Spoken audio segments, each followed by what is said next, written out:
The Netflix documentary is the talk of the nation. It's the story of Stephen Avery, a Manitowoc County man released from prison after serving 18 years for a sexual assault he didn't commit. He sued local authorities that he says framed him once, and then this happened. Do we have a body or anything yet? I don't believe so. We have Stephen Avery in custody, though. Are you kidding me? The disappearance of Teresa Halbach remains a mystery. Mr. Avery's blood is found inside of Teresa Halbach's vehicle. Steve, everybody's listening. What do you want to say today? I'm innocent.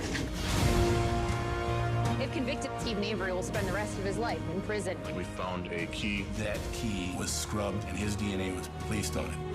This is really strange. What's going on here? Halbach's last stop Monday was at Stephen Avery's home. If he did this, maybe it was good he was in prison all that time. Everything I've heard him say hasn't been the truth. It was extraordinarily disturbing. We went through this 20 years ago, and we're going through it now again. In this criminal justice system, good luck. You are probably the most dangerous individual ever to set foot in this courtroom. The truth always comes out. I've seen it. It's a gripping 10 hours. But before we get into the little nuances, let me ask you, what were your reactions? What did you think of it? Well, I mean, first of all, it was a triumph for Netflix. I mean, you talk about them getting people to change their viewing habits by binge watching something. I did the same thing. Over 2 nights, I watched all 10 hours. It was an extremely well-produced documentary. It took advantage of some precedents set by Serial and The Jinx on HBO, and our fascination with true crime. There are a lot of production values. There was a lot of commitment. These documentarians spent 10 years working on this thing, and it shows on the product that you finally see on the screen. It raises a lot of really interesting questions about the judicial system that I think we can talk about, and the media's ability to guarantee somebody, or not guarantee somebody, but to make sure somebody does not get a fair trial by the way we prejudice juries. I just started watching it, so I'm not and I'm not good at binge watching television, so it's gonna take me a while. Well, then you're going to be one of the few who watch Making a Murderer over time. Over time, exactly. But I think Mike is absolutely right. It does raise the question of what is the media's culpability in hurting the jury pool, in sort of framing the story where the person is the whole innocence thing becomes sort of lost, because I mean the person is deemed guilty if you're just watching the way in which the media covers it. So I think that's a good part of it as well. I kind of wish that there was some way that we could actually, and when I say we, I'm talking about the media, cover crime in a way that shows the narrative in its totality and not in these little bitty pieces, because I think this does that. But it's a lot of hard work, and it's a lot even in its totality, though, it still had to have been edited down to 10 hours, which means in trials and in hearings that went on for weeks at a time with hundreds, if not thousands, of pieces of evidence entered into the record, we still aren't getting everything in that 10 hours. And that's what's leading to some of the criticism here of this as well, that maybe he did do it, but the way the documentarians framed the story, well, first of all, that may have taken some of that context away too.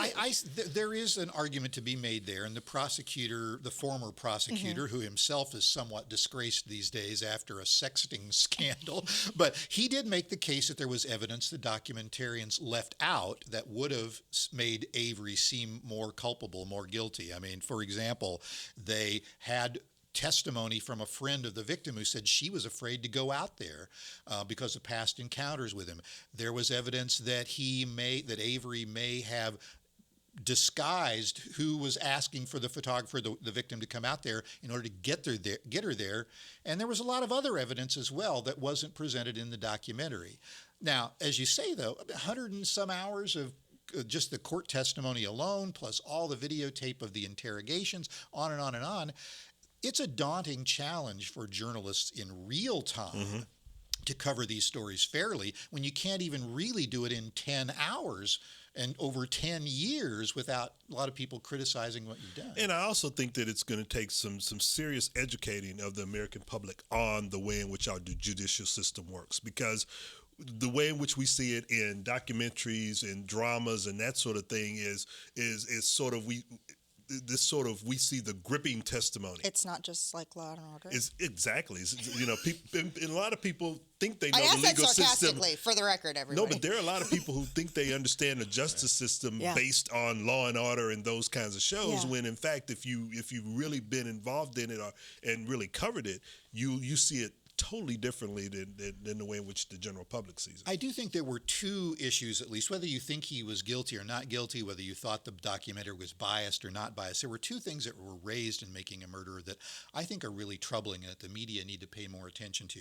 I mean, one is this whole notion of how we accept so-called scientific evidence into trial. For example, he was exonerated after 18 years in prison by DNA evidence, but he was also convicted, at least in part, by the testimony of an FBI agent using a very questionable test on blood evidence that may or may not in the murder that may or may not have been planted. And then the other issue is just this whole notion of how we treat juveniles or people with limited capacity when they're being interrogated by police and giving confessions. I mean, thankfully, the state of Wisconsin requires those interrogations to be videotaped, but Avery's nephew, who was also convicted, I mean, basically, everything that could go wrong in terms of tainting the trial or giving this young man an unfair trial happened with the way he was interrogated. And to me, you would think that the public would know based on what happened, with OJ, which there's a series coming out on that in the next couple of months on what happened in the OJ trial. On a dramatization. That's exactly. Not good. It's a dramatization, not a documentary. Okay.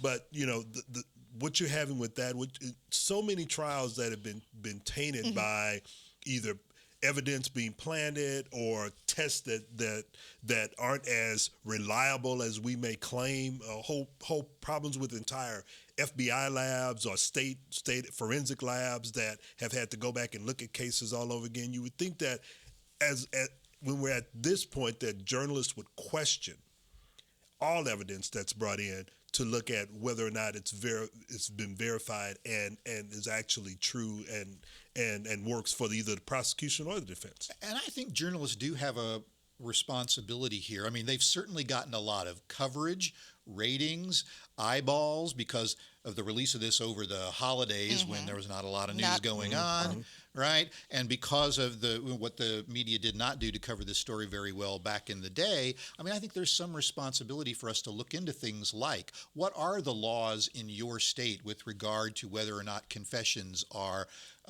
videotaped, whether or not cameras can be allowed in the courtroom. I mean, there's some stories to be told. And for all of the questionable things that may have gone on in this case, that is one thing to say about the Wisconsin justice system is that because there are cameras in the courtroom, this one story is able to be out there and to give us reason to question and to look at it deeper.